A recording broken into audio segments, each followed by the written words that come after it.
ମମତା ପଲ୍ଲବୀକୁ କହିବେ, ତୁ ଆଜିକାଲି ବହୁତ ବଡ଼ ବଡ଼ କଥା କହୁଛୁ। ମହାପାତ୍ର ଖାନଦାନର ବୋହୂ ତୁ ବୋହୂ ହେଇ ଘର ଛାଡ଼ି ଯାଇ ବାହାରେ ରହିବୁ?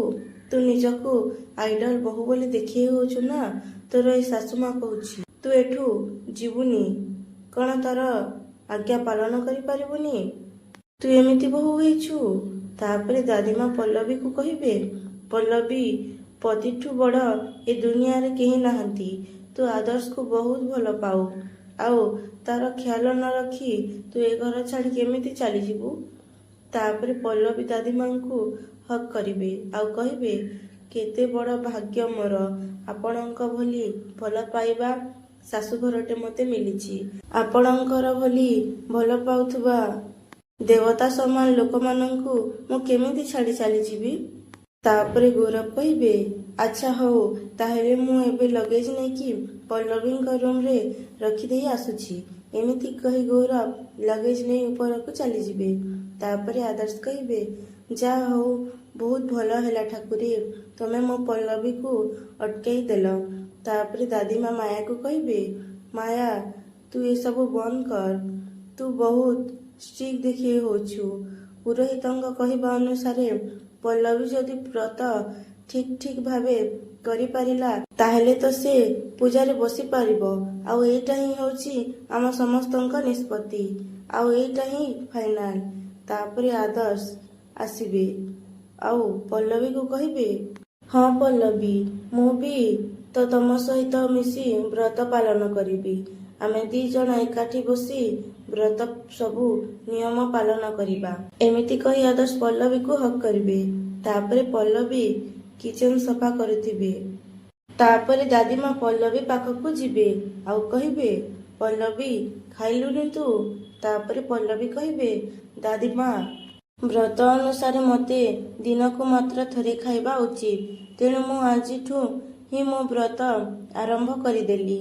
ତାପରେ ଦାଦିମା କହିବେ, ଆଜିଠୁ?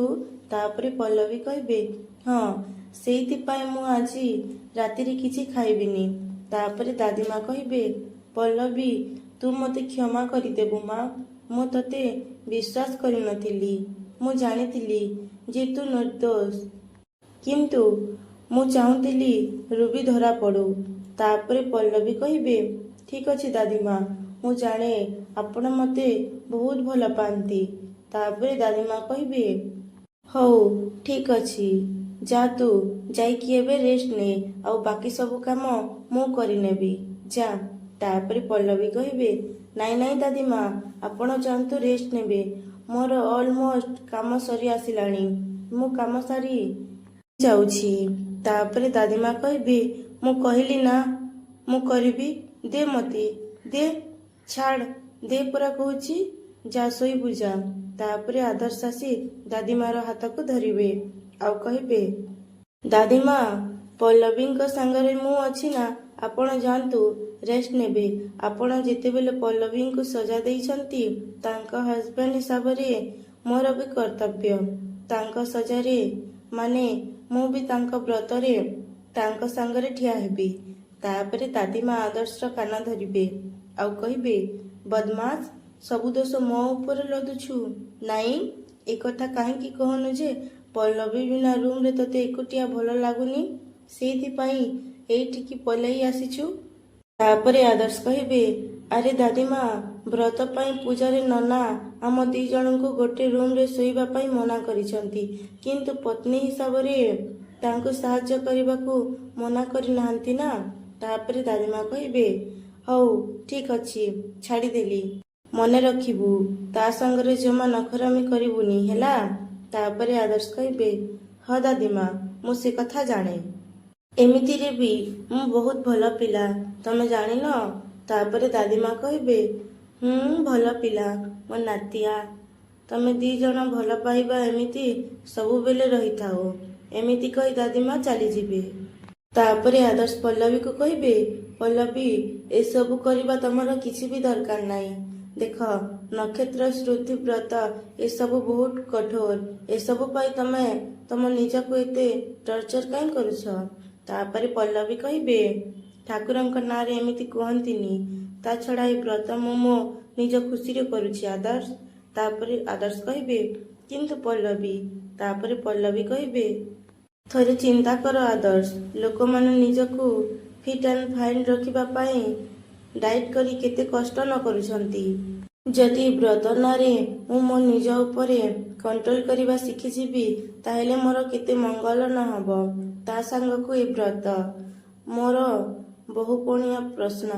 ତେଣୁ ଏ ବ୍ରତ ଯଦି ମୁଁ ଠିକ୍ ଠାକ୍ରେ କରିପାରିଲି ତାହେଲେ ମୁଁ ପୂଜାରେ ବସିବି। ତେଣୁ ଏ ବ୍ରତ ତ ମୁଁ ମୋ ନିଜର ଖୁସିରେ କରୁଛି ଆଦର୍ଶ। ତାପରେ ଆଦର୍ଶ କହିବେ ଠିକ୍ ଅଛି, ଯଦି ଏକଥା ତାହେଲେ ଆମେ 2 ଜଣ ଏ ବ୍ରତ ମିଶିକି କରିବା, କ'ଣ କହୁଛ? ଏମିତି କହି ଆଦର୍ଶ କିଚେନ ସଫା କରିବାରେ ଲାଗି ପଡ଼ିବେ। ତାପରେ ପଲ୍ଲବୀ କହିବେ ଆଦର୍ଶ, ଇଏ ତମେ କ'ଣ କରୁଛ? ମୁଁ ଗୋଟେ ଗୋଟେ କରି ଜିନିଷ ସାଇଜ କରୁଛି ଆଉ ତମେ ତଳେ ପକେଇ ସବୁ ଗଡ଼ବଡ଼ କରିଦଉଛ। ତାପରେ ଆଦର୍ଶ କହିବେ ଆରେ ନାଇଁ ବାବା, ହାତ ବାଜି ତଳେ ଗଳି ପଡ଼ିଲା, ତମେ ବ୍ୟସ୍ତ ହୁଅନି, ମୁଁ ନେଇ ଆସୁଛି। ଏମିତି କହି ଆଦର୍ଶ ସେ ଜିନିଷକୁ ଆଣିବେ ଆଉ ପୁଣି ଆଉ ଗୋଟେ ଜିନିଷ ପକାଇଦେବେ। ତାପରେ ପଲ୍ଲବୀ କହିବେ ବାସ୍ ବାସ୍, ବହୁତ ହେଇଗଲା, ଆଉ ସାହାଯ୍ୟ କରିବା ଦରକାର ନାହିଁ। ତମେ ମୋତେ ସାହାଯ୍ୟ କରୁଛ ନା, ମୋ କାମ ତମେ ଆହୁରି ବଢ଼େଇ ଦଉଛ। ଥାଉ ଥାଉ, ତମେ ମୋତେ ଏତେ ସାହାଯ୍ୟ କରିବା କିଛି ବି ଦରକାର ନାହିଁ, ମୁଁ ମୋ କାମ ନିଜେ କରିଦେବି। ଗଲେ ତମେ ଯାଅ। ତାପରେ ଆଦର୍ଶ କହିବେ ଆଚ୍ଛା, କ'ଣ ହେଲା? ମୁଁ କିଛି କରିପାରୁନି? ତମେ ଗୋଟେ କାମ କର, ତମେ ଚାଲ ଦେଖ, ଗୋଟେ ଚୁଟକିରେ ମୁଁ ସବୁ କାମ ଫଟାଫଟ କରି ଚାଲୁଛି। ଏମିତି କହି ଆଦର୍ଶ ପଲ୍ଲବୀକୁ ଚେୟାରରେ ନେଇ ବସେଇ ଦେବେ ଆଉ କିଚେନର ସବୁ କାମ କରିବେ। ତାପରେ ପଲ୍ଲବୀକୁ ହାତ ଧରି ଆଦର୍ଶ ଆଣିବେ ଆଉ କହିବେ ଆଚ୍ଛା ମ୍ୟାଡ଼ାମ, ସବୁ କାମ ତ ସରିଗଲା। ସେଇ ମୌକାରେ ଏମିତି କହୁଥିଲା ବେଳେ ଆଦର୍ଶ ପଲ୍ଲବୀ କହିବେ ହୁଁ, ବ୍ରତ ଚାଲିଛି ମିଷ୍ଟର ହଜବ୍ୟାଣ୍ଡ, ବ୍ରତରେ ଏସବୁ ନଟ୍ ଆଲାଉଡ୍, ଓକେ? ଶୁଣ, ତମେ ରୁମକୁ ଯାଅ, ଶୋଇପଡ଼, ମୁଁ ଏଇଠି ଶୋଇପଡ଼ିବି। ତାପରେ ଆଦର୍ଶ କହିବେ କ'ଣ ହେଲା? ଓ ହେଲୋ ମ୍ୟାଡ଼ାମ, ଏଇଠି ନୋ ୱେ। ତାପରେ ପଲ୍ଲବୀ କହିବେ ଆଦର୍ଶ ପ୍ଲିଜ୍। ତାପରେ ଆଦର୍ଶ କହିବେ ମୁଁ ତୁମକୁ କ'ଣ କହିଲି? ମୁଁ ଯଦି ଶୋଇବି ତାହେଲେ ତମ ସାଙ୍ଗରେ ଶୋଇବି। ଆରେ ମୁଁ ତ ତମକୁ ଡାକୁଛି, ଚାଲ ରୁମରେ ଶୋଇବା। ତମେ କହୁଛ ତମେ ଏଇଠି ଶୋଇବା, ଆଉ ଯଦି ତମେ ଏଇଠି ଶୋଇବ ତାହେଲେ ତମେ ଏକା କାହିଁକି ଶୋଇବ?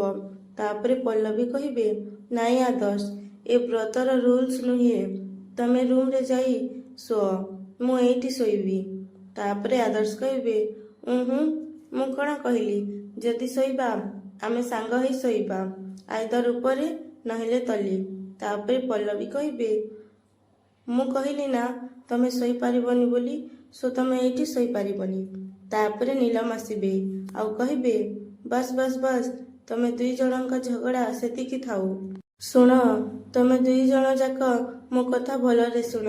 ପଲ୍ଲବୀ, ମୁଁ ତୋତେ ଏଇ କଥା କହିବା ପାଇଁ ଆସିଥିଲି କି ବ୍ରତ ସାରିବା ଯାକେ ତୁ ତୋ ରୁମରେ ଶୋଇପାରିବୁନି ନା, ତୁ ଯାଇ ଦାଦିମାଙ୍କ ସହିତ ରେଷ୍ଟ ନେ, ଗେଷ୍ଟ ରୁମରେ ଶୋଇବୁ ଯା, ଆଉ ମୁଁ ମାମାଙ୍କ ପାଖରେ ଶୋଇବି।